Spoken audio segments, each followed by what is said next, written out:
Here for us. Okay, good evening. 6:30, I'm going to call to order meeting number 1868 of the East Windsor Planning and Zoning Commission.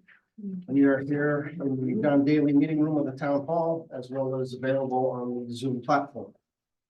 We have a quorum. We have 4 regular members present. Do we have any added agenda items for this evening? Okay. There was a legal notice.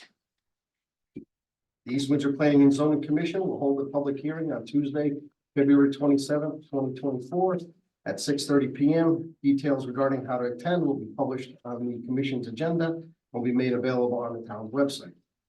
PZ 2024-01, the applicant owner is Town of East Windsor, is requesting a map amendment to establish the Warehouse Point Design District Zone, WHP Core, and WHP Transition.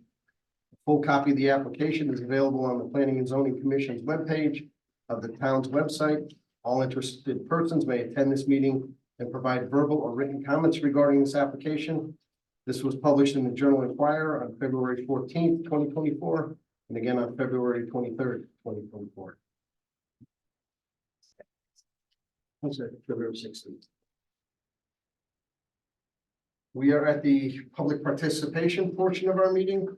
Is there anyone from the public that would like to speak on a topic that is not on tonight's agenda?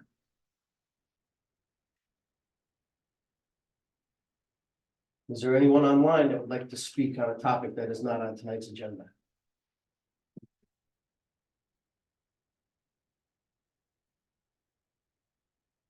Very good, we'll move on. Approval of minutes. We have 2 sets of minutes to approve. First, we have the regular meeting 1865 that was held on January 23rd. Does anyone have any comments, additions, corrections? I'd ask that you look under section 8. A, and it says the chairman read the extension. So I think you should insert the word request after extension. Great.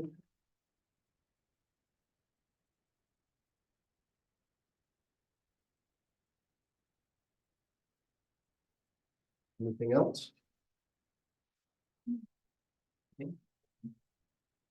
There's no other comments. I'll call for a vote call for a motion for approval.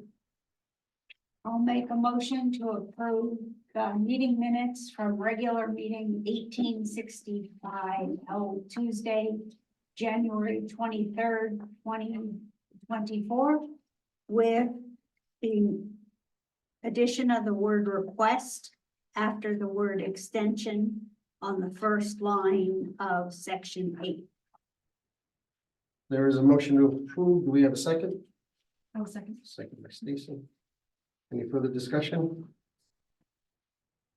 Hearing none, I'll call for a vote. All those in favor say aye. Aye. Unanimous. Secondly, we have the minutes of our special meeting 1867 that was held on February 20th. And does anyone have any additions, corrections on this meeting minutes? Okay. Very good. Yep. And if we do not have any additions or changes, then I will entertain a motion for approval. I'll make a motion to approve the meeting minutes from special meeting 1867 held Tuesday, February 20th, 2024 as presented. There is a motion on the table for approval. Do we have a second? Second. Second by Stacy. Any further discussion? Hearing none, I'll call for a vote. All those in favor say aye. Aye. Aye. Unanimous.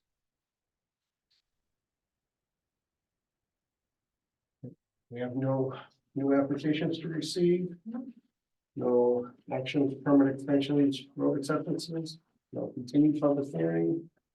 We'll move on to our new public hearing. BZ 2024-01, Town of East Windsor zoning map amendment to include new Warehouse Point Design District.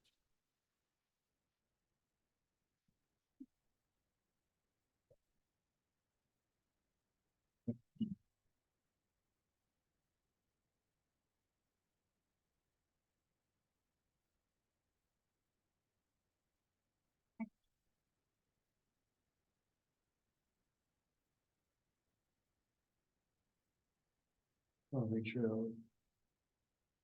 We should be able to. Yeah, I do.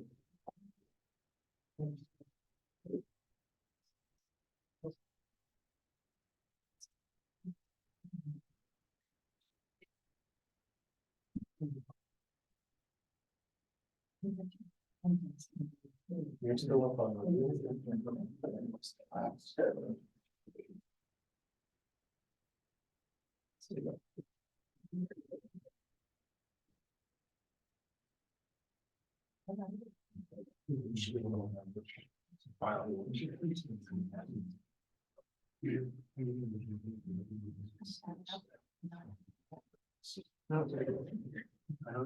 In the PDF file.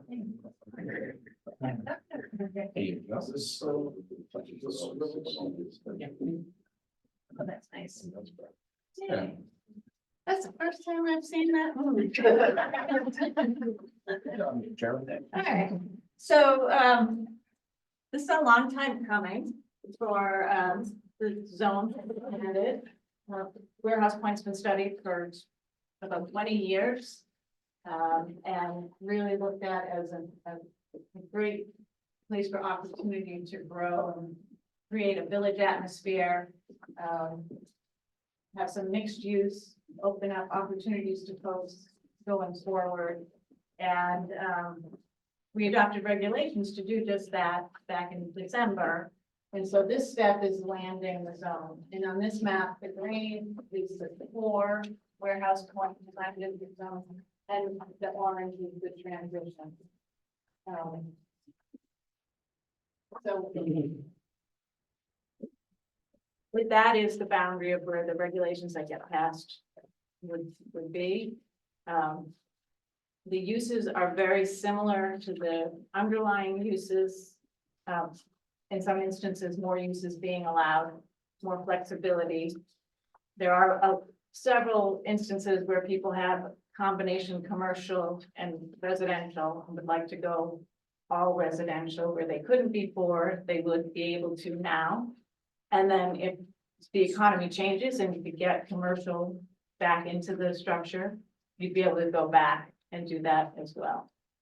That's one of the most common requests that we get through town is, I can't fill my commercial space and I'd like to convert back to residential. So that opportunity would be there. There's lightening up on setbacks. You know, if you have a non-conforming use and you're unable to maybe put a porch on or whatnot, like this could open up some opportunities to give you a little more wiggle room to do some things to your house. Accessory structures could be used for a business, which is, and you know, if you had an idea that you wanted to do something in your garage and set up a shingle or something, you know, that type of thing would be open. And it's really meant to kind of, over time, nothing's being forced on anyone, but over time, transition that space into a very walkable village atmosphere that you would want to shop and go out to lunch and, you know, do your business in the village. So that's where we're at. And this is the public hearing, and I will hand the torch back to the commissioner, the chairman, to seek your input. And your input. Before I open up to the public, does anybody on the commission have a question or comment or thing they'd like to add? And for the sake of the audience, I'll say the intent here was to make things more flexible for the existing property owners and future property owners. And try to enhance the character of the Warehouse Point district. So this is a public hearing. I'll ask for people to raise their hand and I'll call on you to speak. If you wish to speak, please come up to the podium and sign in. So have your name and address for the record. So Sam, what do you think? Yes, sir. Good evening, Mr. Chairman, members of the commission, for the record, my name is Attorney Paul Smith of Smith and Bishop LLC, 27 South Main Street, Windsor Locks, Connecticut. I am here on behalf of the Colvest Group Ltd. and Colvest East Windsor LLC, which owns several properties which are the subject of your zone change application. I think I did submit a letter to the commission, which your planner was kind enough to include in the packet. If you would like, Mr. Chairman, I can read that into the record if you think that's appropriate, however you want to be guided. But I will speak a little bit more about it. I should say that Peter Lapointe, who has worked many years with the Colvest Group in terms of their property development, is also here. We do have, if any of the commissioners need it, the information we submitted in the packet. We have the colored map or whatever, if that's useful to any of the commissioners or to staff. I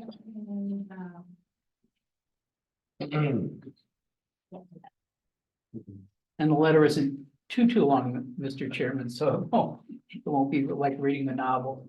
Okay. It's addressed to you, Mr. Chairman, regarding the zoning of our properties, or which are 151 Bridge Street and 159 Bridge Street, East Windsor, Connecticut, from the B1 zone to the WHPDD zone. And it's addressed to, it says, this office represents the Colvest Group Ltd. The Colvest Group is a real estate development company which has developed and operates a number of retail and commercial properties in Connecticut and Massachusetts. The Colvest Group, under the name Colvest/East Windsor LLC, owns 4 properties adjacent to the I-91 corridor along the Route 140 Bridge Street in East Windsor, Connecticut. 2 of the parcels, 151 Bridge Street and 159 Bridge Street, on the south side of Bridge Street, and we've attached a map, are currently zone B1 zone. These 2 parcels are proposed to be rezoned from B1 to WHPDD as part of the plan to create the Warehouse Point Design District. The Colvest Group does not support the proposed zone change for its parcels for the following reasons. 1, the Colvest parcels are at the extreme end of the proposed Warehouse Point neighborhood zones and are not necessary for the implementation of the Warehouse Point Design District. 2, the parcels across Route 140 from the Colvest Group parcels and to the rear of the parcels will not be in the new WHPDD zone, but continue to be in the current zones.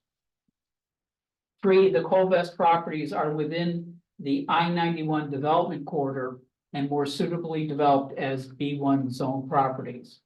4, the Colvest Group has spoken with a number of prime users for its properties, and a neighborhood style development with buildings at the front of the parcel and parking at the rear would not be desirable given the parcel's locations near the I-91 ramps. For example, design features such as drive-through windows would be important to any restaurant looking to locate near the I-91 corridor. These are not allowed in the design district zones. The Colvest parcels lie within the area designated as eligible for the Highway Interchange Zone, the HIZ zone, under section 405 of the East Windsor zoning regulations. The HIZ zone is an overlay zone. The HIZ zone is designed to allow a variety of commercial and retail uses next to the I-91 corridor and allow for a variety of designs tailored to meet the specific needs of the parcels involved in the development. Removing the Colvest Group parcels from the zone change map would not negatively impact the Warehouse Point Design District and would more effectively allow the Colvest Group parcels to be developed in a way which is beneficial to both the property owner and to the town of East Windsor. The Colvest Group respectfully requests that the Planning and Zoning Commission not change the zone for the 151 Bridge Street and 159 Bridge Street East Windsor parcels as part of its approval. Also attached is a letter from Val Petrina, trustee of the Eugene E. Dose Revocable Trust, the owner of 155 Bridge Street, East Windsor, objecting to the zone change for its parcel. The Colvest Group's representatives will attend the public hearing on February 27th, 2024, to present its concerns to the commission. So briefly, Mr. Chairman, after reading that, I would say this. We basically support the concept of what you're trying to do. This is, and it should not be accepted as or read as an attack on the concept, because we think it is an excellent concept. What we're saying is if you looked at your zone map, we are sort of on the outlier of it. And as we developed our material to send to the commission, we did, our principal has been in continuous contact with the neighbor, which is the, We're gonna put up the zone map change. that's okay. Which is between our two parcels. So we're 151 and 159, and she is, I think I don't want to mistake, but I believe 155. So she's between ours. So those three parcels, and we are sort of at that eastern end of 140. I would note that everything surrounding us across the street, you have the auto zone, you have the large commercial office building. Behind the auto zone and behind the school there is the large parking area for commercial for the commercial business space. Next to us on the other side is the driveway for the motel and back, motel that's located behind us. Thank you. There you go. And the only other piece, again, to the east would be the Sunoco piece, which you also sort of included in this. We have not spoken with those owners, but it just seems to us, the concept you have, and obviously the heart of your redistricting is down 140 into where the intersection is with Main Street. And that seems to make sense and work very well. As you push east, where we are, again, you know, what you're really looking at is those few houses just in front. And ultimately, what we believe will happen with our parcels, and my client has worked on it for a long time, is those parcels will ultimately have to merge. The houses will go, and it'll be some sort of commercial use, which I think the town envisioned when they did the HIZ zone, which is take those kind of small, tiny pieces, especially on a busy street like 140, consolidate them. And if you looked at your HIZ zone, one of the principal factors in terms of its use is how do you deal with traffic, right? You've left a very broad brush for a developer in terms of uses in the HIZ. In fact, I think you can almost do anything except there's a list of prohibited uses. So we think respectfully that what you're planning in terms of overall for the warehouse neighborhood districts is excellent planning.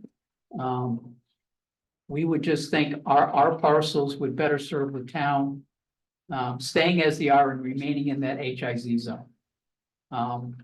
And as you can see, they sort of are, I don't know what you call them, orphans almost, right? Because they're not even interconnected, frankly, to the district. So, and we think it would be a better opportunity for us to develop if they stayed B1. They're never truly, I mean, I think given the size of those lots, the intensity, you have to look at merging lots ultimately. And as I said, you know, dealing with, in our case, maybe dealing with the existing, because we abut it, the existing access point to the motel is the way to get in and out, even of stuff there, or something like that. So certainly, Peter and I are happy to answer any questions. Peter's had a wealth of experience over the years dealing with all kinds of commercial development. And we look at this these parcels as something that ultimately the end user will be somebody that wants to be close to the highway, right? You've got the interchange there, you've got the exits and entrances right there. So it's that kind of sort of intense, high volume use, whether it's a fast food restaurant or something of that nature, quite frankly. Again, Peter, I don't know if you want to add anything, I think you've covered it. but we. Paul, can you identify Peter by name for us? Yes, Peter LaPointe. LaPointe. He always carries a card. Always.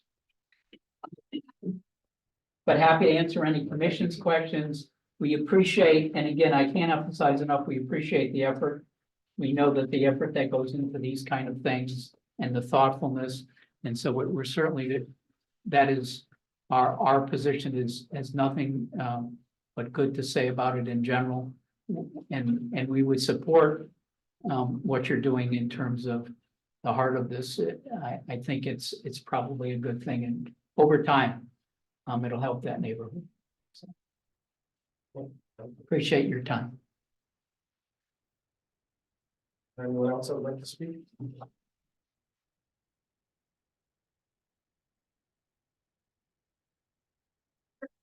Yes, sir. Bill Grace from 118 Main Street, beautiful downtown Warehouse Point. What is an HIB zone? Highway interchange zone. Oh, okay.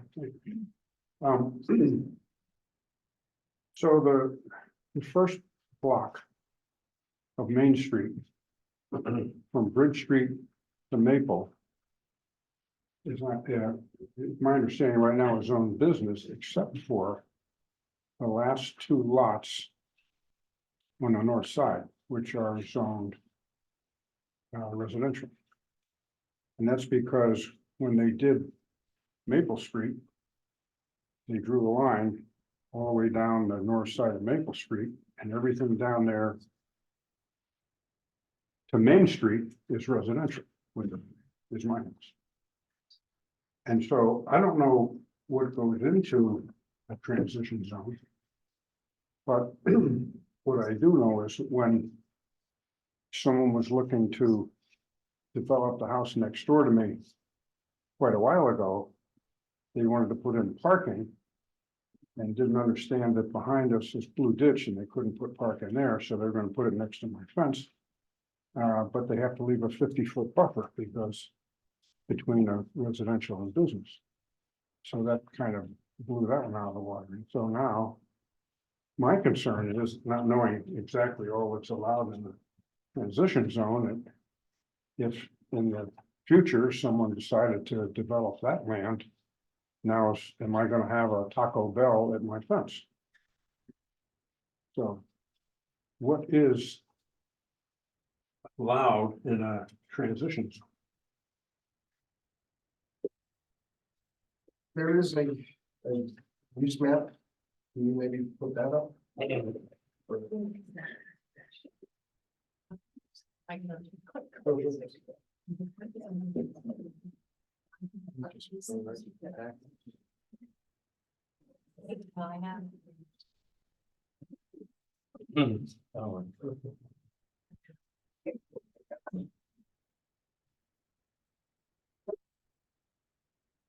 Maybe a separate page.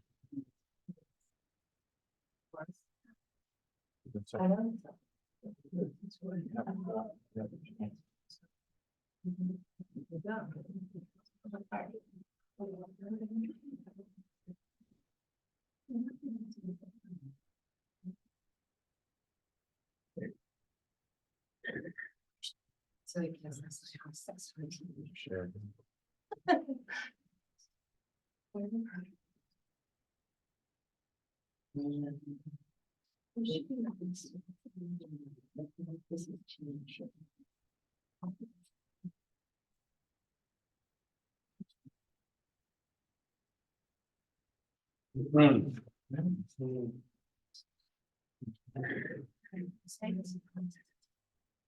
All right.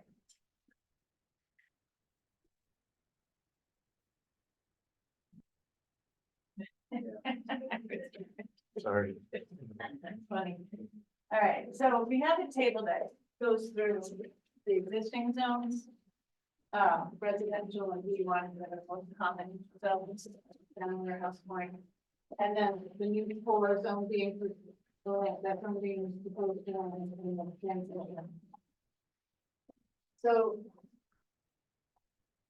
And asking about what's allowed in these zones now, there's plenty of additional zones that were not permitted in the residential, and a lot of the same zones, the same uses permitted in the B1 zone. With the addition of residential and very little, in for things not being allowed. And I believe drive-throughs was one of them, and it's an issue that we talked about. I guess recently. With the announcement. The question at hand is if someone comes in with a Taco Bell, like, next door to a residential, Taco Bell is not gonna necessarily fit that mold of.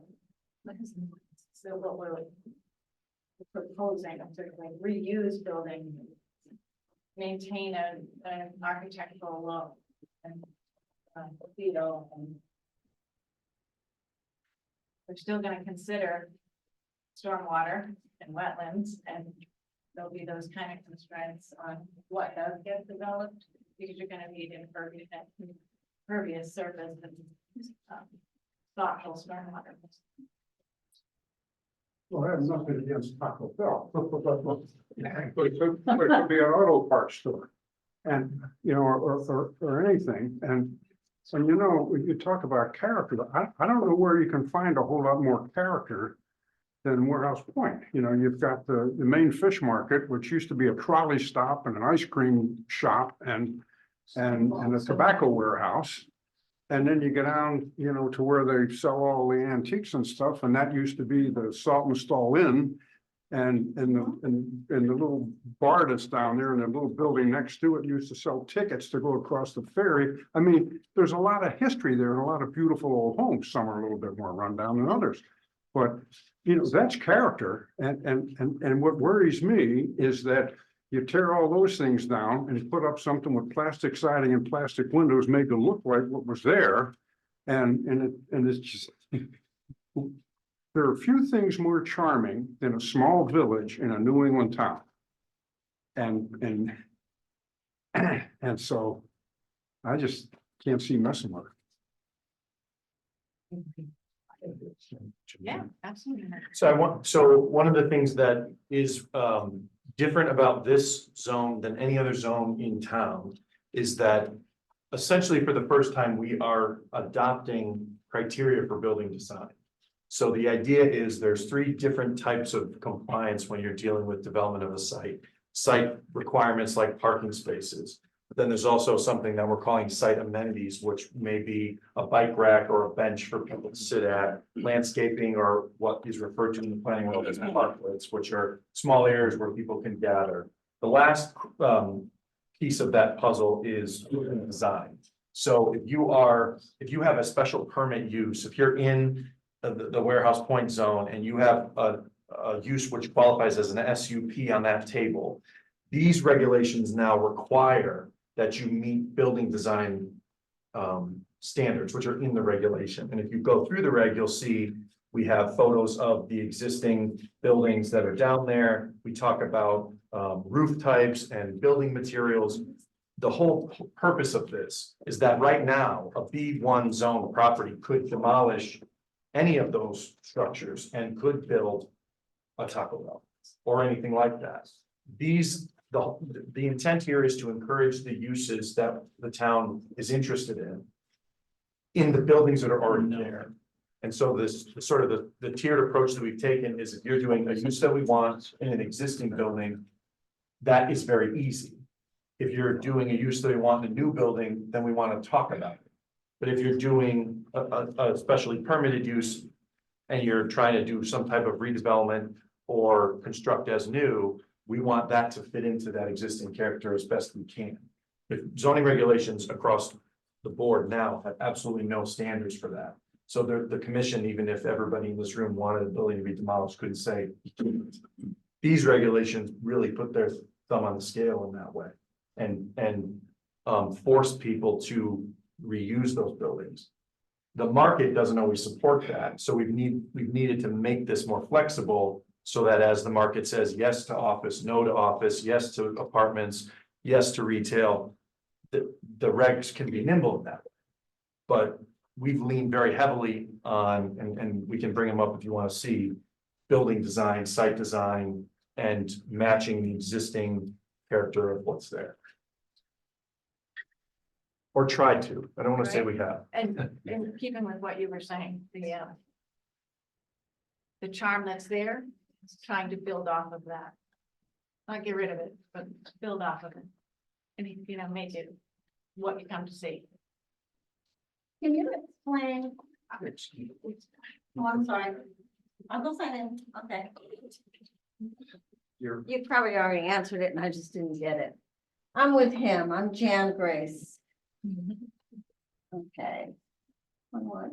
Can you explain transition zone? I mean, I thought I was residential zone. So to me, transition zone means change.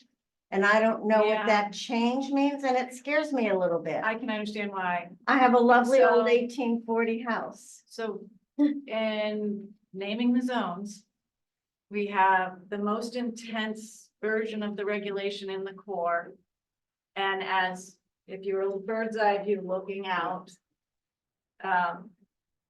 would still be this design district, but lessening the requirements as it blends back into the traditional zoning. And nothing is being forced on any property, like you're not being told to change anything. If you choose to do something different with your property, then you would be in the lesser tier of the new regulations. In other words, if I chose to do something with my property, like my barn and my property, I could make that a business? Is that what you're saying? If you, as an accessory, as an accessory building, you could have a business. But I would have to meet parking requirements and all those other things that go with it.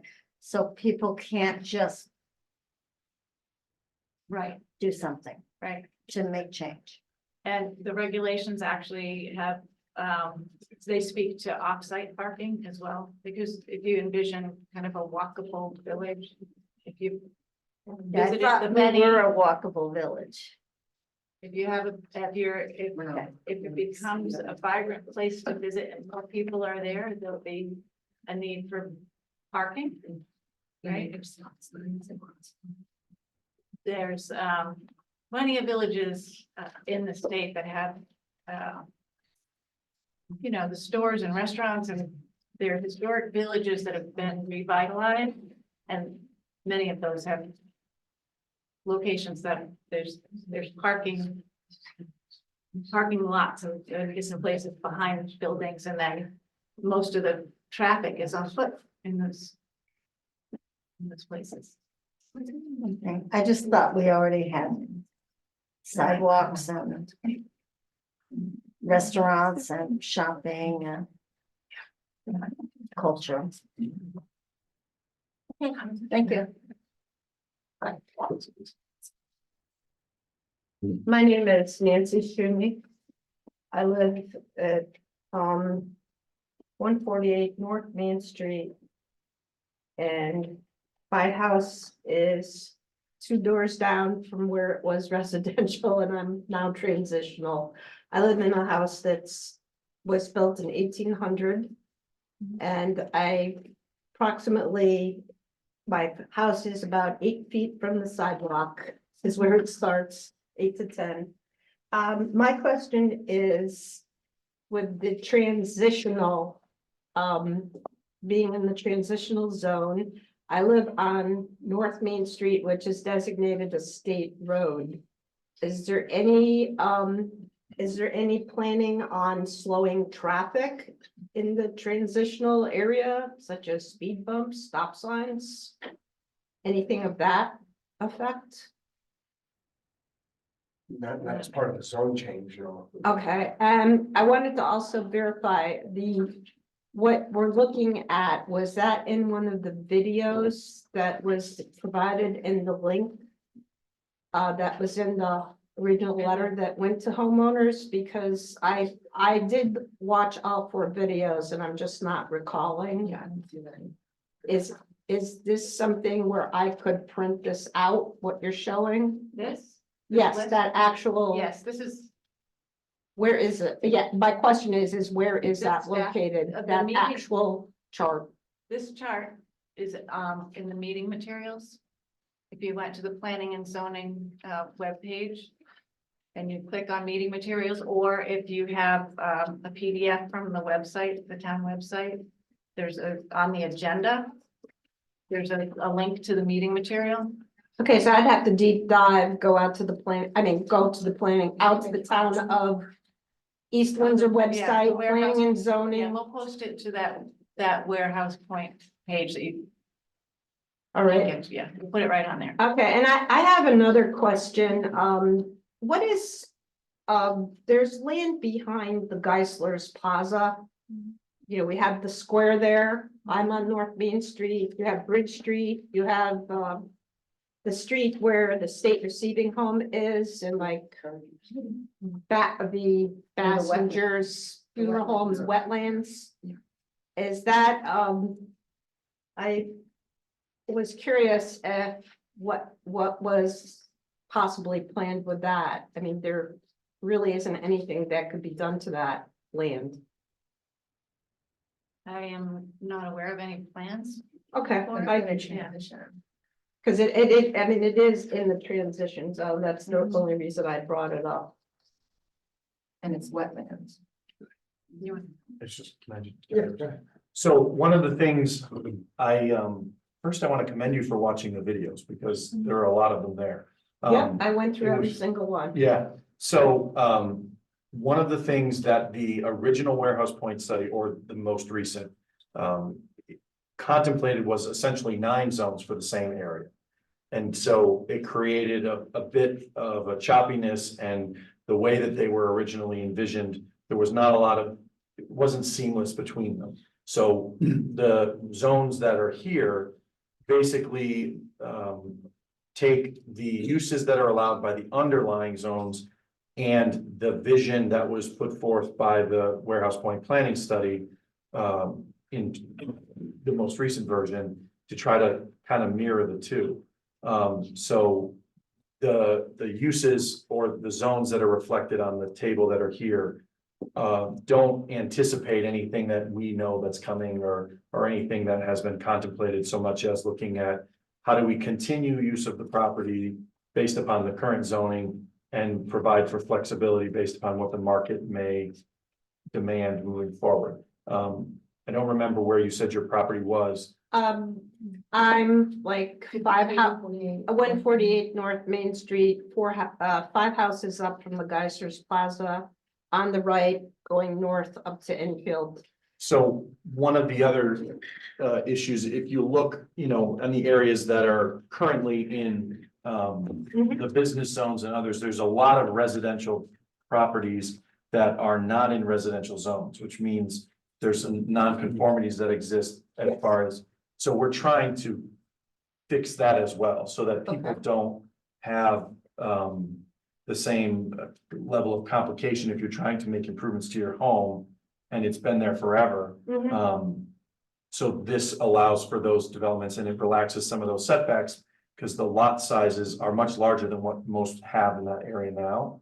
So your setbacks and your coverage, all of those things don't comply. So you may want to put on an addition or do something, and the current regs wouldn't allow for it. So these regs would make that a little bit more possible. Yeah.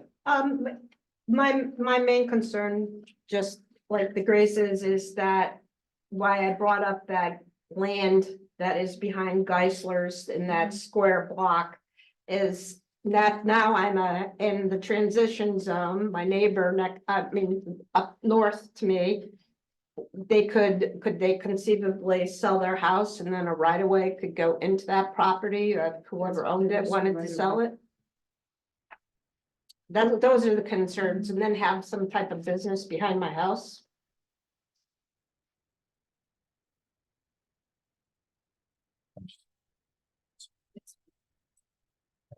Not all of it.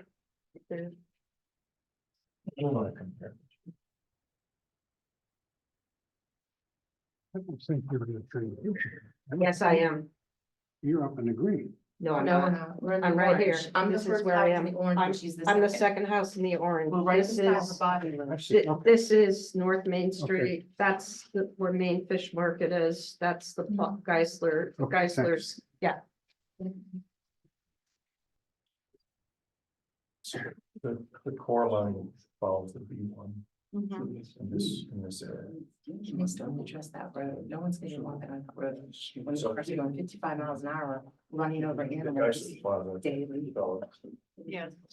as far as access. I don't know, parts are- So, yeah, I can see. Because, Yeah. there is someone that, gosh, somebody owns, if you went up past my house and took a right on the street, which of course I can't remember the name of, Pleasant.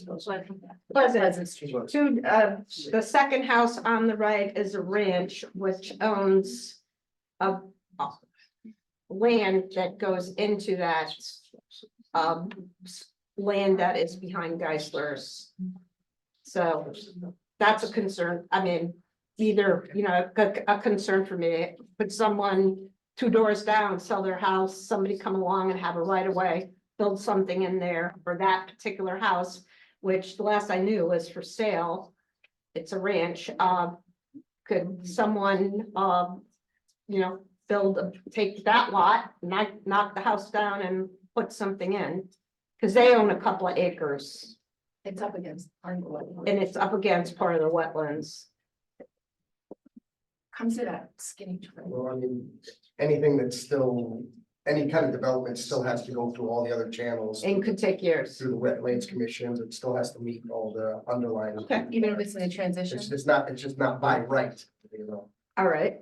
So in other words, I'll probably be dead and gone before I would have to be concerned about it. Okay. Well, it's. I would prefer, but I also wanted to add in general, I did watch all 4 videos. And I do think it's a lot of things, especially the concern about flooding, future flooding, Water Street.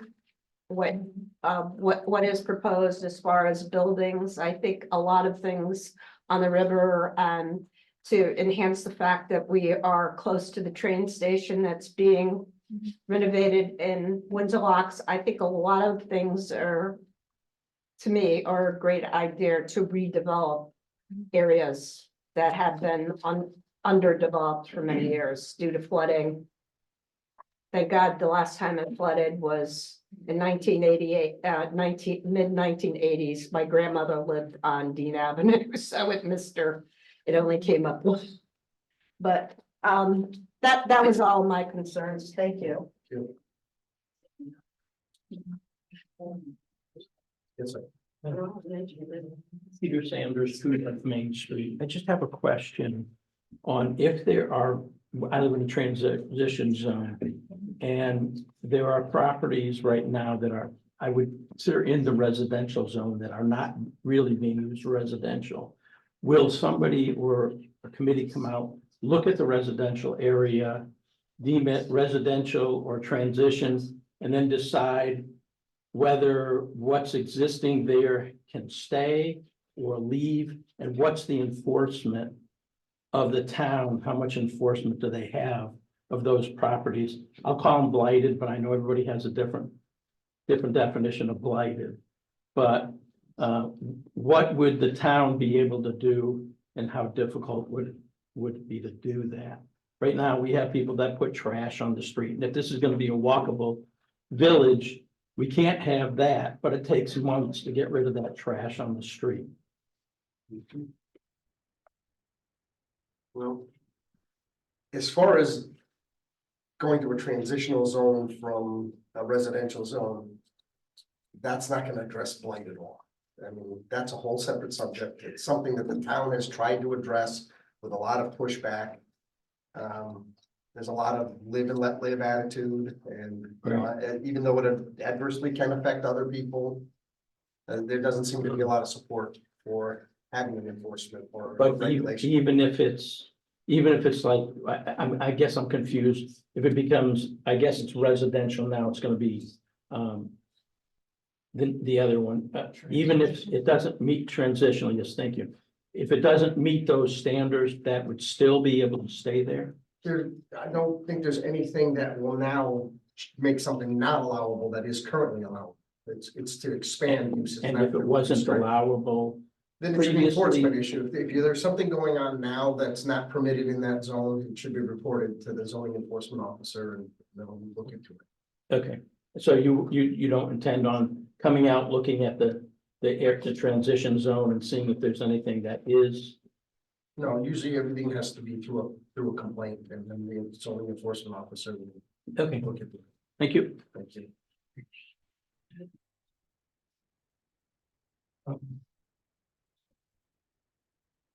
Anyone else?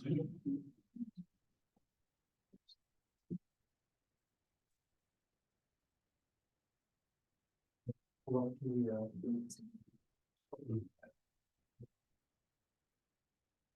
is there anyone online that would like to speak?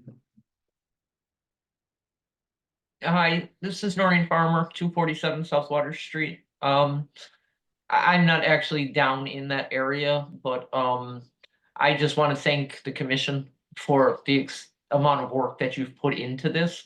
However, it ends up turning out, you spent years and years trying to deal with the Blue Ditch and all of the studies that you did, and I just want you to know that I appreciate the efforts that you've put into this section of town, because sometimes I think the Warehouse Point side is kind of like the Cinderella side. So I just appreciate everything you've done, and I'm sure that you'll make the right decisions for everybody who's involved. Thank you. Thank you, Noreen. Anyone else? Yes, Can I just finish with online, please? Okay. Is there anyone else online that would like to speak?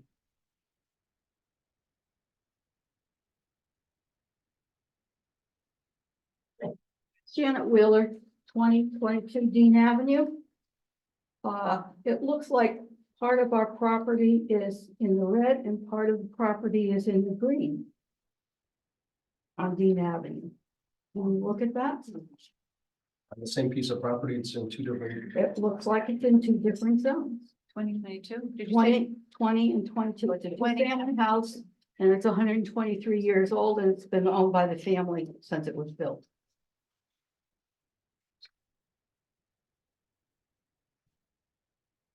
We have a deep backyard that butts up to the library.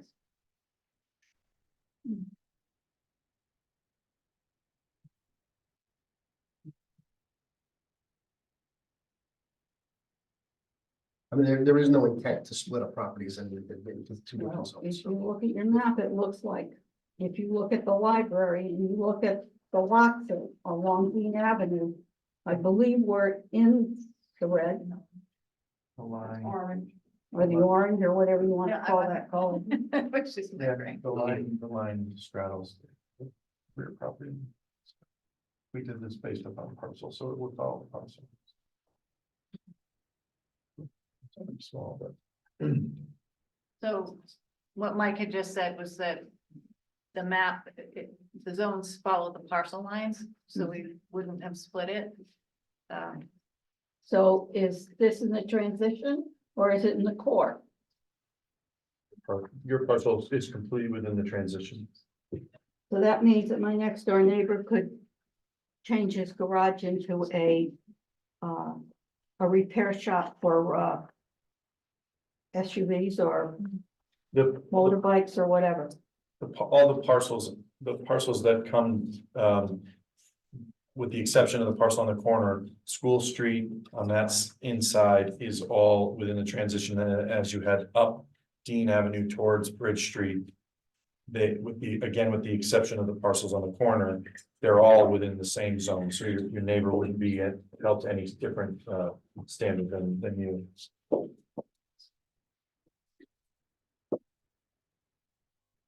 Okay, so the. Thank you.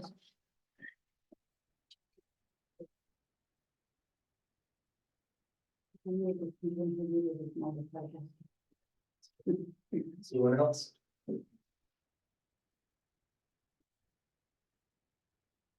So the core zone would stay the way it is. Well, we currently don't have a core zone, we're creating a core zone. So currently it's R1 and B2. Okay. So the new zone would be created, would be called a core zone, and so that's depicted in green on the map. And again, the whole intent of this is specifically in that Dean Avenue area. It's so tight, dense area that if anybody wanted to put a porch on or put a, even, you know, a ramp access or something to their home, they're already non-conforming use.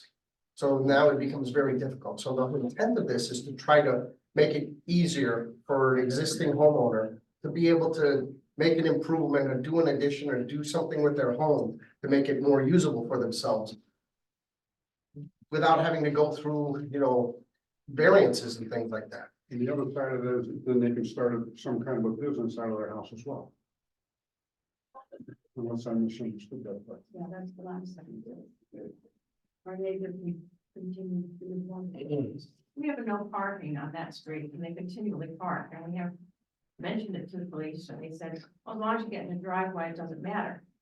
But we have neighbors that have 4 or 5 cars and they tend to want to work on them all on the street, in the driveways, up on their front lawns, and it's crazy. I had to go over my front lawn to get in my driveway, but as long as I got in the driveway, he said, don't worry about it. And the signs are there, Again, that is a matter for the police. and I spoke to them. And that was their answer. I just wanted to find a way to get in the driveway, I'm worried about it. So, and like, if they want to open a car repair, they probably have more than All 5 or I know is 6. this is not one of the permitted uses. Yeah, they just don't now, of course. Well, again, that's an enforcement issue. You need to file a complaint and. That's another problem. Let the enforcement officer deal with that. And what about that school?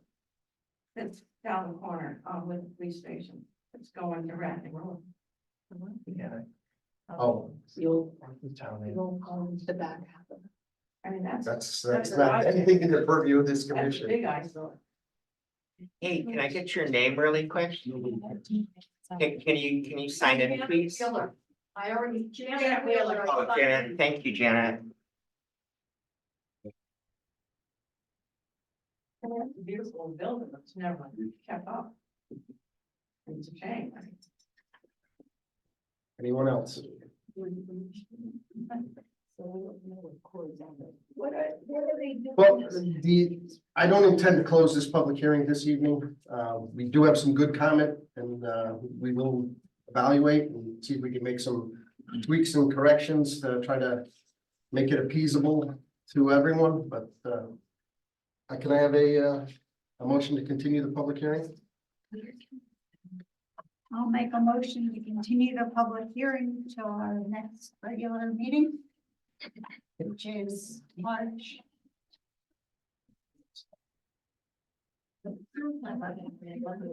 March 12th. The March 12th. Okay, there's a motion to continue the public hearing to March 12th. Do we have a second? Right, Stacy. Any further discussion? What time, March 12th? Hearing none, I'll call for a vote. All those in favor say aye. Aye. Meeting We is meet at continued. 6:30.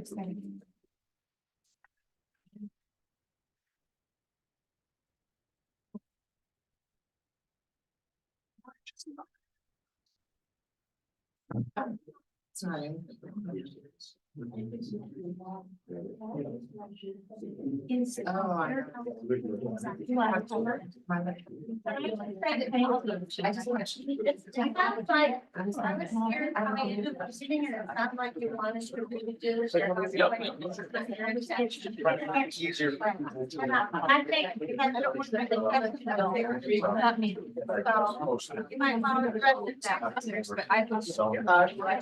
Can I have a motion for 5-minute recess? We have a motion for 5-minute recess. Do we have a second? I'll second. I'll call for a vote. All those in favor?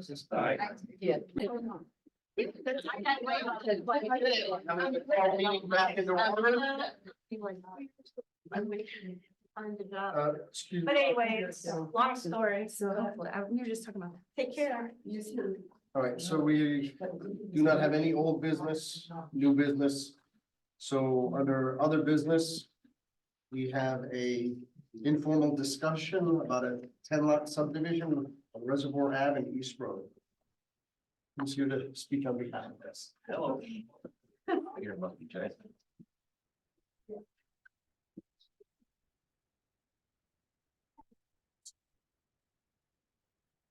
No.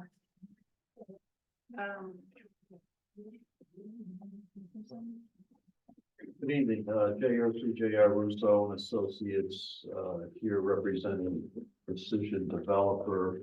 Also with me is Attorney Rich Case, also representing the developer. I've got a bunch of handouts here for you. that I'm gonna go through. There must be one of those new, maybe that. Yeah, good, Swing.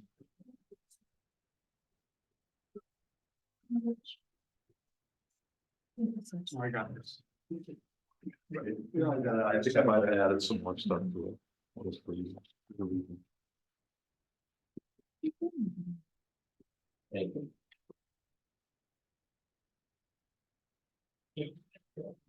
Hey, Shay.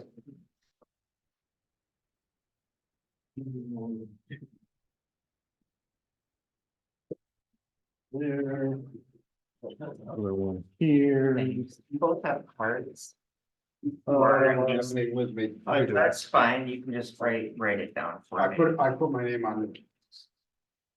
The very first one. Richard Case. What's your title?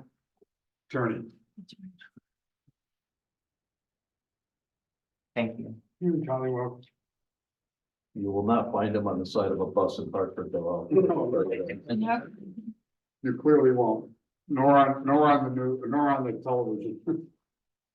So, again, for the record, J.R. Russo, this is a property, subdivision property that we actually started working on. I can't even remember, it's probably 10 years ago, if not more. It's owned by the Tyler family from Enfield. Tom and his wife own it. It was formerly owned by his wife's father, Mr. McCricky, who was a farmer. They owned multiple properties in Enfield and East Windsor. He's developed a number of properties in East Windsor, on Windsorville Road, on Depot Street. The condos that are on Depot Street, Hillside and Farms Road, that was all Tyler farm property. And this might be the only piece they have left in East Windsor. So this is out at the intersection of East and Reservoir. So if we're heading out Reservoir here from the town hall, heading east towards Ellington, and we get to East Road, everybody, I don't say everybody, but a lot of people think, well, Reservoir Road ends right here, but it doesn't. It keeps going right through the fields, and there's a farm road there. You've probably all seen it, and continues on down and comes out onto Depot Street, right at the Ellington East Windsor town line. That part of the road's not improved. However, it is still a town road, and it has been all along. It's never changed. And this parcel has frontage there on Reservoir, a little over 1,000 feet of frontage, and it's got about 500 or 600 feet of frontage on the east side of East Road, heading back towards Depot Street. So we started working on this, like I said, a number of years ago for the Tylers. They marketed it, people were interested, not interested. We've gotten to the point now where we've got a developer and we've got this fairly well along. And we did our soil testing with the health department. Got the approvals, but during that time period, North Central Health said, well, you know, there's contaminated water in that area. There's EDB and there's something else that I'm not as familiar with, but it's in your hand. And Robert knows what it is. TCP. Yeah, it's another fumigant, I guess, that was used, I'm assuming, on tobacco. So when the approval letter came through, and you all got a copy of it here, I think it was at a meeting back in December, maybe, I forget exactly, from the health department. And there's a memo in there that Wes put together, and he strongly recommends that the city water is brought to this particular location because of the contamination. We've looked into doing that, and we've got some costs associated with it, which we'll talk about a little bit. But what we also did is I asked Wes, I said, well, can you tell us how many homes or lots in the area are contaminated? And there's some information on the DEEP website. That's where he got it. And what I asked for was anywhere within 2,500 feet. And he came up with a list, which is in your packet. And then I put the list to a little map here, which is also in your packet, which shows those lots that have wells. Some are EDB contaminated, some are the TCP, and a few are both. I think maybe 3 of them have both. And it's shown here on this map, and also, Time there's an address on it. if there's an address, It's exactly, contaminated. the address conforms to or relates to the spreadsheet that you have here. Where's the water stop, Perry Lane? No, the water comes all the way down Depot from Ellington, right into the center of Broadway. Goes right through, all the way down Depot, and right to Main Street. There's a booster station at the end of what would be Broadbrook Road, I guess. After you go over Broadbrook, right on the right-hand side, the Connecticut water put in, it goes out onto 140 at that location. Goes up and goes on to, goes up into the Mosley Plains subdivision, I think, is where it ended up. But anyway, the water is there. So when we got the memo from Wes, we took a look at it, and on the front page of this particular document, we put some footages down. And it's about 625 feet from the corner of our property to Depot Street to where the water is located. And then there's another 1,600 feet of frontage on this particular parcel that we would have to run water main to. So we ran some numbers on that. And find my information here, I'll tell you, sure, it's not cheap. It's not. It comes out to approximately $47,000 per lot. To run the water and the water services for 10 lots is about $47,000 per lot in cost. It's about $210 per linear foot of 8-inch main to install it. And it's $3,500 per lot to install a standard service, which is probably something around 50 feet. There's 2 rear lots here that have much longer services than that, be quite a bit more money. So we took a look at that. And based on that number, this thing it'll never happen. It'll never be built. There'll probably never be any housing built here. This will be agriculture forever. It's basically and until the property values increase substantially between the cost of this particular property and the cost of building homes today, this number just will never fly. So we looked into putting in a system called a granulated activated carbon filter system for each one of these homes, which is fairly common. I asked Wes about it. He said, this is what they use. And I said, well, who knows about this and what can I find out? So I went on Deep's website. That's where this comes from. And then he said, call Aquapump up in Stafford. He said, Those are the guys that know." So I did. I called them and I talked to them, and I happen to know them fairly well because we're doing a project for them in Stafford. They're building a new facility. And they gave me a lot of information. They said that they do probably 300 to 400 services for these systems for the state of Connecticut for deep. Across the state of Connecticut, they install maybe 30 to 40 per year themselves. And the cost of one of these is about $4,000 per house. I said, okay, well, that's certainly a lot cheaper than water, but I said, what about service, what do you have to do to them, and maintenance and so on and so forth? And he said, well, what we would recommend is that you put in a 2 cubic foot system. They come in 1, 2, and 3 cubic foot. And basically that's the amount of activated carbon per canister. This guideline that Deep puts out talks about a 1 cubic foot system. He said, you don't want that, you want 2. And he said, I would just recommend that you change the filter or 1 canister every 3 to 5 years. He said, you can test the water and take it to the lab and go through the work to see whether it requires changing. He said, but that's going to cost you $400 or $500 or $600. And for $900, we're just going to come out and change it. And if you get bad test results, now you're going to spend $1,500 or $1,600, and we might as well just change it every 3 to 5 years. So you're looking at a $4,000 initial install and about $900 to change a canister every 3 to 5 years. That was his recommendation. How do you get the homeowners to do the maintenance? I don't know the answer to that question. Start getting sick. You gotta Don't- put it on the deeds or something. So You could put I assume I'm getting it. You can put a restriction on the deed, requiring that there be filtration systems. I would not designate the system we're using because there are others. There's reverse osmosis, there are other filtration systems. This one, Jay was very kind to speak to the people who install them, and they recommended this at this area because of the EDV. So, but you could put something in the deed requiring the homeowners, putting on notice, they have to change the filters on a regular basis.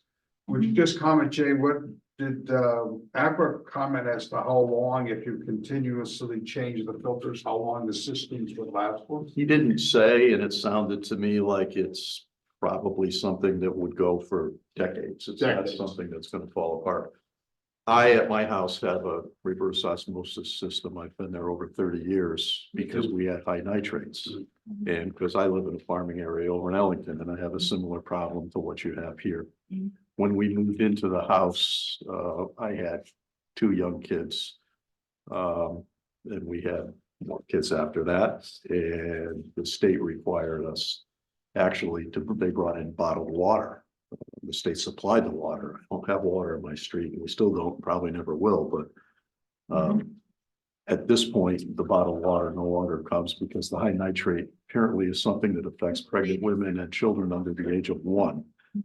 However, all of that said, we have the system and we change it. But the other thing, and not that this really has any effect on what we're talking about here, but the thing that kind of drives me crazy at times is every time my wife goes to the grocery store, she comes back with cases of water. I don't know that anybody in my house, including me, ever drinks water out of the tap. We drink bottled water, or soda, or whatever it may be. We just don't drink the water, Let the ice cubes, the refrigerator. which goes through another filter that's in the refrigerator, which I have to change every number of months when it tells me, which is But you don't know some kind of filter. I don't know what it is, but actually my reverse osmosis takes that stuff out and goes through my refrigerator for the ice, but the reason we got it was because, we were afraid the kids were gonna drink it, but you use it for cooking. You cook pasta, you're taking water out of the tap, and you're doing dishes and so on and so forth, so we have it, we've had it for decades, and it still works. The filters get changed about every, I don't know, maybe 6 or 8 months or something like that. And it's something I do myself. It's not that complicated to do. But the reason we came before you was because we met informally with Mike and with Ruth. And they had some concerns and they said, well, you know, let's bring it before the commission before you come in with an application. And if this thing does move forward, we would be looking at something like this. It might not be exactly this, but it would be some kind of a filter system. Because the city water simply just would never work. It's way too expensive, based on what we have. And the distance we are from the actual water main. And it's our understanding, based on the state statutes, that the health department can't require us to tie into the city water because we're too far away. If we were within 200 feet, it would be required. And if it was within 200 feet, it still wouldn't work. We wouldn't be here. We wouldn't even be discussing this because taking off 400 some odd feet out of $210 per linear foot isn't going to change the math all that much. It's still cost prohibitive to do because of the amount of frontage that we have. So we wanted to come in, show you this, talk to you a little bit, and it's a lot of information. And I'm sure you need to think about it, but we'd like to be able to come forward with something like this and give you a comfort level with maybe it's some kind of a deed restriction. But all of that said, if you look at the little map that's in your packets, not every house has it. And the reality is, until we put the well in the ground and do the testing, we don't know if we're gonna have it or not. So that's what happened in my house, built a brand new house, we put the well in, find out we have salt water. Salt water? And we got a gallon a minute, it's the whole aquifer that runs there through that neighborhood, it's kind of meanders through. And it's like, it's not every house, but I'm just saying, you know, I have reverse osmosis, I have filters, I have stuff, we just live there. We don't drink the tap water. Yeah, no, have we never Poland did. Springs- We have Poland Springs, you can bathe in it and you can Yeah. cook with it, but you Yeah, can't you drink it. can wash your car, and you It's salt can water. grow your grass and do everything else with it. Well, we didn't know until we drilled the well. Yeah. We had no clue. I knew when we moved in, because I didn't have, I didn't have a new house. My house was built in the 50s. Yeah. And the information was available because the state had been there and done testing. And we knew when we bought it, it didn't stop us from buying it. We knew we had to deal with it. We did. I'm sure there were people that probably walked away when they saw it, said, okay, I'm not gonna buy this house. Yeah. So it probably needs to be something that's buyer beware if they do come along. Is your plan to build these houses on spec, or is it gonna be when you have a buyer? I don't know the answer to that. I could probably answer that. Generally, what this builder does, he's built many homes. Mostly in New Haven County, but also up here in Hartford County, is he builds a house. And as a model and sells off that. I doubt very much that they're gonna build, frankly, on the financing, the way the financing works today with banks. It's almost impossible to get a bank to spec more than one home. And then you build off that. That's the old school way, that's what we used to do. They used to build a big model home, put all the frills and spills in it. Run them through. Right. Yeah, take this lot, this lot, this lot. Right, that's exactly. And he may have 2 or 3 10 lot, maybe 2 or 3 different types of models that probably build one of them. Yeah. But as again, the most that you'll build today, in today's economics one. This part of the reservoir is dirt. Who has to pay it? The town or the? Well, it doesn't necessarily have to be paved, but if the question is who has to pay to improve it? The town. Yes, it's a town road. There is a, How about all the other subdivision requirements, Open space. sidewalks, open space, all that other stuff, you're all. Open space, it would be required, and in this case, we'd be looking at paying you a fee. Yep, so that doesn't change. Drainage requirements are still the same. We have to provide drainage. We're gonna be providing detention and treatment. And so on and so forth. That doesn't change, but the actual improvement of the roadway itself. Within the town road, because it is a town road. Is the responsibility of the town because it's zoned for residential use. And that's probably one of the last roads in town that are dirt in that area. So There's that and the other end of East Road. You know, Frank's Road, Well, they have that one too. that one too. Which one? Oh, yeah, Frank's. Road. Frank's. That's how Frank got on the commission. Probably. Well, it was. Yeah.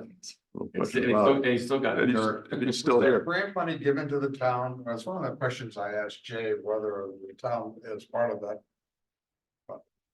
There- However they define the. There is, yeah, there are dollars that go to the town, I think through Public Works for unimproved roads. Right. Yeah, I know in Ellington, I'm involved somewhat over there and they have X amount of miles of unimproved roads and they get funding from the state.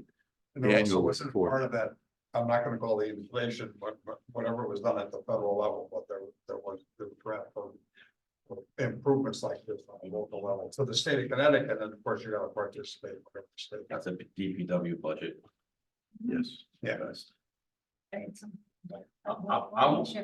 I'm okay with this. I think this is a lot more common than you guys think. It is, but you know, the homeowner needs to know. Yeah. Well, Yeah. if Like they don't- this would, First gotta know, it's gotta know, it's Yeah. gotta change. I would imagine that even maybe the mortgage company would turn around and say that there's some, that the maintenance of this may be tied in with the mortgage and something to that effect. it could be, Could be. That it has, Something that's. that it has to be. It could be. Maintained as part of, you know. There are problems you're dealing with human nature. Human nature, the average person will probably say, I'm gonna change it because I'm not gonna affect my family with Yeah. this. Yeah, but This, those but sediment you gotta be filters, I have careful. enough instead. And we told you, It's a- but we told, So if the houses are being built to order, you give the homeowner the opportunity to pick a system, but so. And then- As long as it's in the requirements that a system needs. to right, be it's installed. gonna, it would be in there before the homeowner purchases the property because they won't be able to get a CO because North Central's not gonna sign off until this They is should. put in. They won't. that's it. That- They'll have a This is no, after a while, you know, Jay, you live, it's like no different to clean your furnace every year. It's the same. It's the same Yeah, thing. but you gotta Just do it. call the people and have. them come. Actually, Especially some of the if- others, some of the other systems, like, I don't know how your RO works. Mine is a little different. It's called a Kinetico. And it works based on gallons. And it's got a setting. And after so many gallons flow through, you don't have any choice because it shuts off. You don't have water anymore. So it's like, okay, Your plumbing is crappy. What happened to me, I had sediment filter and when it gets. Yeah, this has a- sediment, You've got a mechanical. Yeah, there's a safeguard. this has got a meter on it. Yeah. And when, after so many gallons go through it, it just stops. and- I'm James Builder. Yeah, and it's like, oh, there's no more water, and then I have to go downstairs, get a filter, change it. It's simple to do. This is a little more complicated, I will tell you that. I can't do this. This is. Yeah, service every year, like your furnace. Right. Well, your furnace Exactly. and your generator completely. However, I will tell you that the $900 every 3 to 5 years is cheaper than Connecticut water. By a long shot. Well, I'm on Yeah, NBC in yeah, Bloomfield. pumps. It's clearly cheaper than NBC because NBC is very expensive. Connecticut water. Huh? That's why they went monthly. It's Back to. So, Can't afford the water. yeah, my kids have never drank out of the tap either, in their whole life. They go to somebody's house and they have the water, like, look, you're out, the water at the tap, they flood water. Mine never, my Never. wife doesn't, I don't, we just don't drink it. You go to the refrigerator, you get a bottle of water and We got one of the that's what you do. sprinklers are.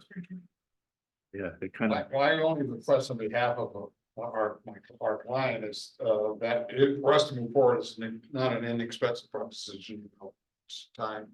I don't think we have any wetlands we have to deal with. We do. We do. Oh, yeah, We we're have going there too. wetlands, and so is to get us, I know you don't have to commit, but the sense of the commission that of whether if we do this on the basis of doing wells with filtration systems with some form of requirement on the property owner that we should move forward. On the maintenance side, yeah. Huh? Yeah, on the maintenance side. Yes, Somebody- I don't, and we're not going to vote on it, obviously, too, Yeah. because we have time and money to spend. Okay, They most people are on board. I don't see a red flag Yeah. that stop. well, to be fair to Mike, and to Ruth, the person, Mike, was a couple of questions they had. One of them was the concern about the long-term viability of this, and that's why we checked into that. And into the cost and again, the question we're raised, how do you ensure that the homeowner is going to comply? And there are mechanisms to do that. You might get lucky and drill the well, and get nothing, might be clean. But in time, you could get it. So it's like- Well, I do believe in that with my fingers crossed, but when I looked at the map, there was the lot immediately next door to the last lot on Reservoir. It has DEP. Yeah. So Yeah, Apple don't fall too far from the tree. unfortunately, what was spread, the chemical that was spread when they grew tobacco. The problem is it penetrates the soil and gets down into the aquifer. Yep. Unlike DDT, Yeah, my which father, we all have, my father's got like a 60-foot well, he's got perfect, you know, perfect that. water. Right next to me. Here we are. Shallow. DDT. Not 400 feet, I can solve. Forever. Huh? yeah, my well wasn't good either. Although, as Ian pointed out, it had been tested a number of times when we first got there. In fact, they were testing it once a year. And for the nitrate, I think it was 10 parts per million was the trip. If you were over that, you needed a filter. If you were below it, you were okay.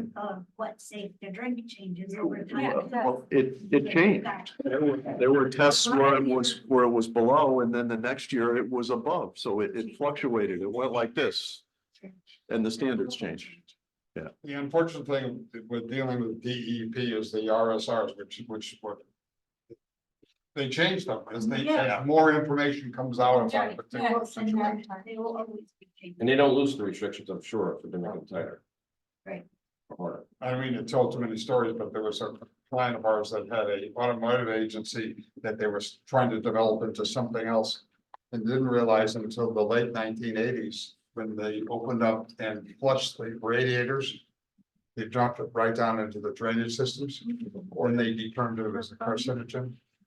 Now, for 30, 50 years, they were dropping.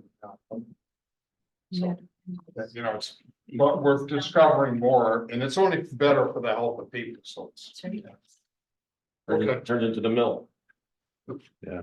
Well, thank you very much for your time. Thank you. Okay, thank you.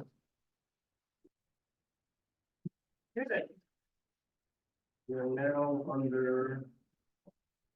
CEO report, What does CEO stand for? zoning enforcement officer. Thank you. No colors. Yeah, no color. Sorry, I black and white, I just. So I don't know what. But you got crinkles. I'm not a great one. But we're making all. So, the 140 rare, I'll point out, that is the illegal filling in the back. You just recently approved the, parking plan. Yep. Yeah. But somebody else owns the film, right? Not them. It's the same owner. It's the That's- same owner. The filling is under wetlands. Notice and, Danielle's been working, the owner actually hired a wetlands consultant. BSC, and they're working on a remediation plan. So that's underway, and they're looking for, enhancement and creation. Not necessarily digging everything out, but as one of the options to consider. So they're gathering information to design something.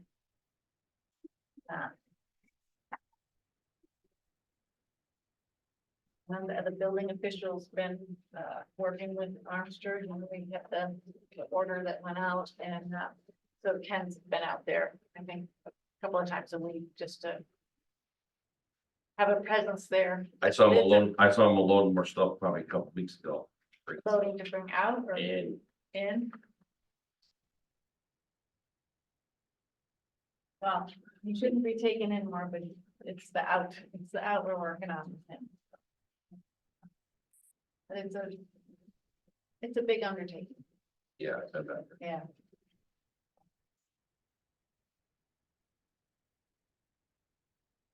So there's a lot in here too that was Danielle's science suite. But a question, what about the airport? What's going on with that? The airport, Who owns that now? The same guy I who, think it's the same guy. he's not around anymore. He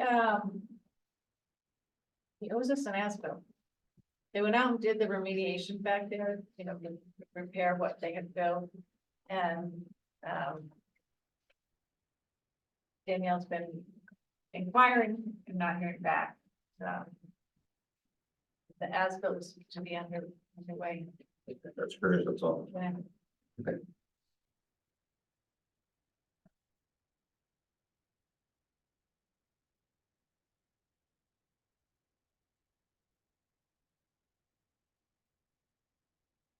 Really nothing too hot and heavy. The usual suspects are property owners. Be careful about a lot. Yeah, it's not that bad, no. Doing a great job.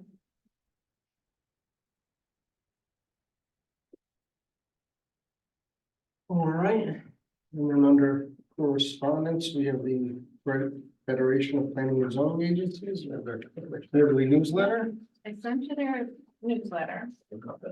Yeah, and I think I put it in the packet. You did, I thought. Okay, they have their, and Jim, I have you down as going to attend their annual, the 76th. So if folks are interested in going, let me know, and I will get that there. That's the March 28th. Yeah. Yeah, I'll attend We like, what do you think, Frank? that.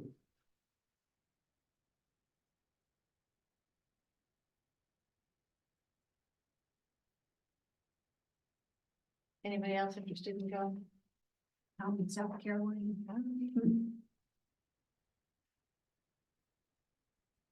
Then where there was all about Susie or anyone, what they're all. Yeah. Open arguments, so. So just. All right. When is the deadline we need to know by? The reservations must be received by Tuesday, March 26th. Okay. Stop trying to hear. I got you. Okay. All right. As far as Dave and Frank. Yeah.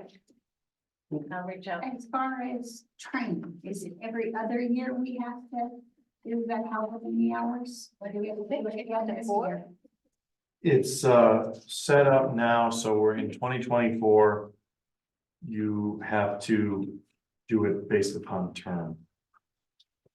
So you had your initial 1 year get up to speed, which you did, and then it falls within the term, I believe. They amended it. I have to pull it. up the language. So your term? Do it again and what are It's- the options for getting? Yeah, it depends on what your term limit is. Towns, some of them have, like, a lot of commissions have staggered terms, could be 7 years. So they look at your term, or it could be 4. I'm not working. Yes. So, of course, the Connecticut bar, there isn't one this spring, but there will be one next. Yukon Clear. But we already did that, so just listening to it again counts. Repeat the same thing counts as training. Refresher training, I guess. Or they may Yeah, have we a. will bring in if there's any new. Yeah. No, but Regulations. if you just watch the thing. It's already Oh, it's, recorded. no, I think you'd have to attend the live meeting. Oh, Yeah, we did do watch the recorded one. that's how I Just did it to, last time. The AquaTurf equal 4 hours? Counts So for some of the hours. if you go to the Clear website, they have a land use commissioner training calendar. And it looks out and shows all the eligible training. So they have February, March, April, May. Yeah, 1 in March, 2 in April, 3 in May. So they're all over. And the crowds are posting too. Yeah, so as more events get scheduled, you can submit them to this calendar. And it'll constantly be updated. But it's any time in your term or it's every year? And we did it No. once and then If you do it's it once, I think it's like every 4 years. Right. every You get the year. first, if new members or whatever have that first year to get up to speed, and then from that point forward, you have multiple years to basically do maintenance. So it's not 4 years, 4 hours every single year. Okay.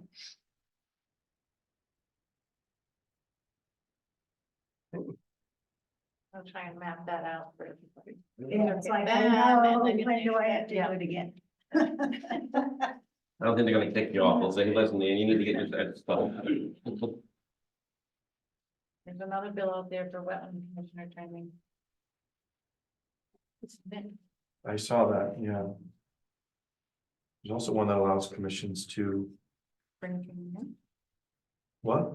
bring a trainer in. No, oh, you could do that. No, amend the expiration date of permit approvals issued before July of 2021. If there's a health safety issue or certain things the commission finds, you can actually hold a public hearing and whack the Short. total duration of the permit approval.